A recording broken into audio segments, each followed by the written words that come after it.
ES Audio. From the Evening Standard in London, I'm John Weeks, and this is The Leader.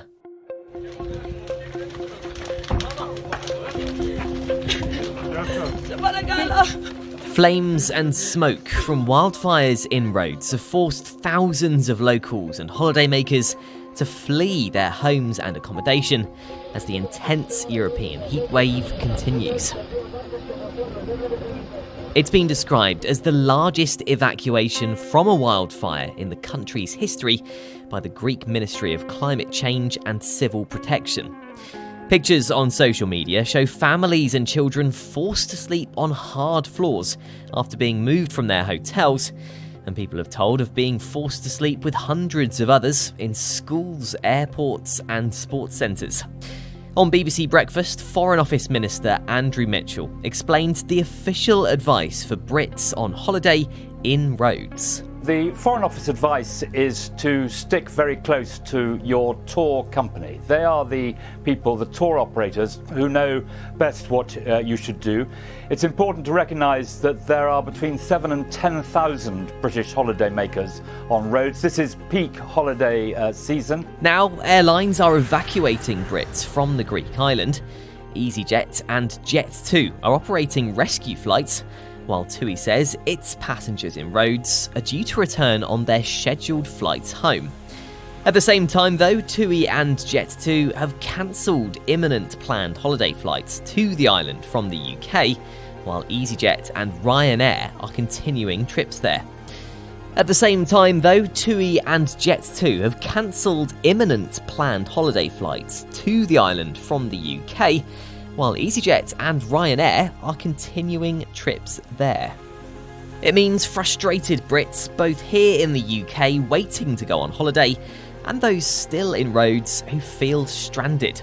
Joining me now to explain the situation is our senior news correspondent, Anthony France. So Anthony, I understand you've spoken to the Hall family, who were among those evacuated from their hotel. What's happened to them? So Laura and Marc Hall, they're celebrating their second wedding anniversary, and they're currently out there with their parents, Alison and Wilf, and their brother Nick. They're not due to fly home till Friday, but they say that they have been abandoned by their tour operator. And they said there's no information, there's no direct communication. They said it's chaos. And all they want to do is get a flight back to their home in Stockport in Greater Manchester. Mrs. Hall was telling us that the nightmare began while they were having a drink, and basically there was ash falling into their drinks and they could see a blaze in the distance and loads of smoke. And they actually ended up sleeping in a basketball stadium on the floor with another 300 to 400 people. They talk about how tired they were and basically saying that they spent 7 hours in that condition. That's it, and there have been a lot of stories of people who have been moved to, as you say, sports centres, schools as well, sleeping on the hard floor. What were the sort of biggest struggles that they actually faced during that sort of period of time where they were a bit in limbo? Yeah, I mean, people who were in these centres were saying that people didn't even ask for their names. You know, it was up to them to make communication with the tour operators, and saying that, you know, it was the responsibility was put on them to find flights going home. You know, obviously, you know, this is not the first time Brits have been stranded abroad, and you would think that we were now much better at that when it happens. It's a real struggle, but they have spoken about the kindness and the generosity of the Greek people. They said that most of the help that they have been getting are from locals who, I think there was even one case where there was a teacher who'd bundled a family from Leighton Buzzard into their minibus, you know, to take them to safety.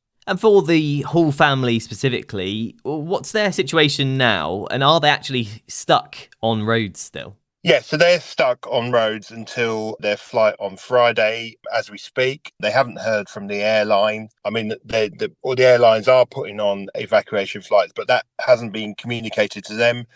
And the only thing that they have received from their airline is a auto-generated email asking them whether they are enjoying their holiday. And as you mentioned earlier, Foreign Office Minister Andrew Mitchell has called the situation a wake-up call for climate change.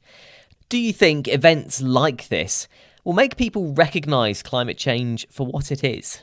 I think these events make people think more about it and also just about the effects of global warming and how we will go about our daily lives, with the disruption that can cause, as we've seen in Rhodes. Let's take a short break now. In part 2, our very own Rachael Burford explains everything holidaymakers need to know, from their flights to their rights. We've seen those scenes now, people sleeping at the airport, people complaining that they can't get flights, etc. And I think that is to be expected over the next couple of days.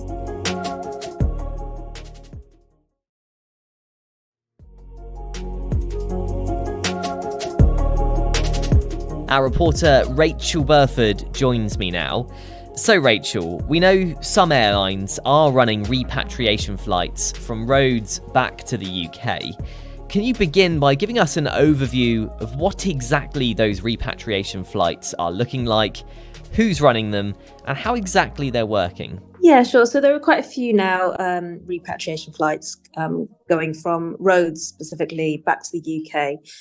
In the last hour or two, Jet2 have just announced they're going to have 3 flights tonight, taking about 600 people back to the UK. We've already seen TUI, I think, have got some flights as well. And EasyJet have got 2 rescue flights tonight and a third one tomorrow. So they are bringing hundreds of people out of Rhodes back to the UK now.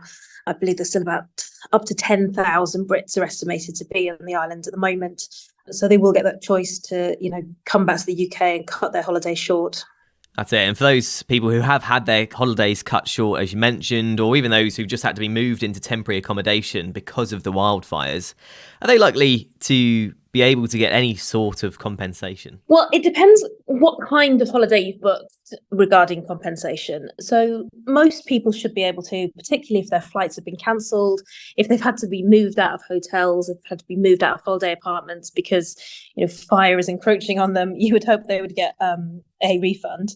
So if you've booked a package holiday, it is much easier to get a refund. So there's guidelines that say, if something unavoidable or extraordinary circumstances occur that significantly impacts your holiday, which a huge wildfire would count as, you should be able to get a refund through your travel agent.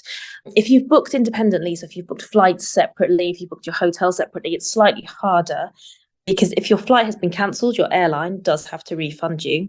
But with things like, hotels, if your hotel is still open, but you just don't want to go now, it may be harder for you to get a refund. So people are going to have to be going through their hotel operators, through the hotels themselves and through their airlines to try and get those refunds in those cases.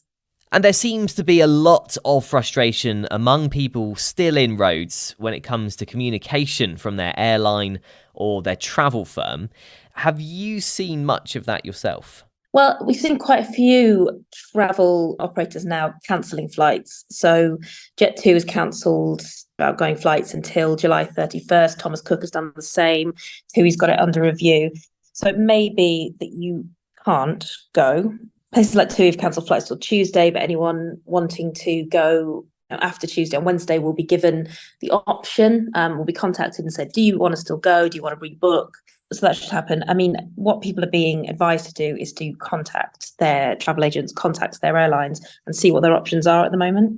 It's worth probably pointing out that this is mainly affecting Rhodes now. The Deputy Mayor of Corfu said this morning that the fires there are pretty much under control now. And although there were a few dozen people evacuated, they're now being told that they can come back.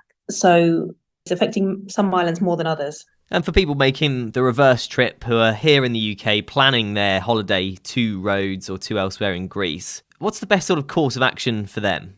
Yeah, of course. I mean, about 19,000 people have been evacuated now, and the Greek government is saying that's the largest ever wildfire evacuation. So obviously there's going to be a lot of people who are confused, who don't exactly know what they're doing, and airlines are trying to get in touch with them. And there will obviously be people that have slipped through the cracks there and haven't been contacted properly. This was a sort of, in some cases, quite an emergency evacuation. So, we've seen those scenes now, people sleeping at the airport, people, complaining that they can't get flights, etc. And I think that is to be expected over the next couple of days. And I think, people are just being really encouraged to contact their airline, contact their travel agents to try and find out what's going on. I know it's not the best situation. It's not the sort of situation you want for a summer holiday. But in this situation, I think there's not much people can do.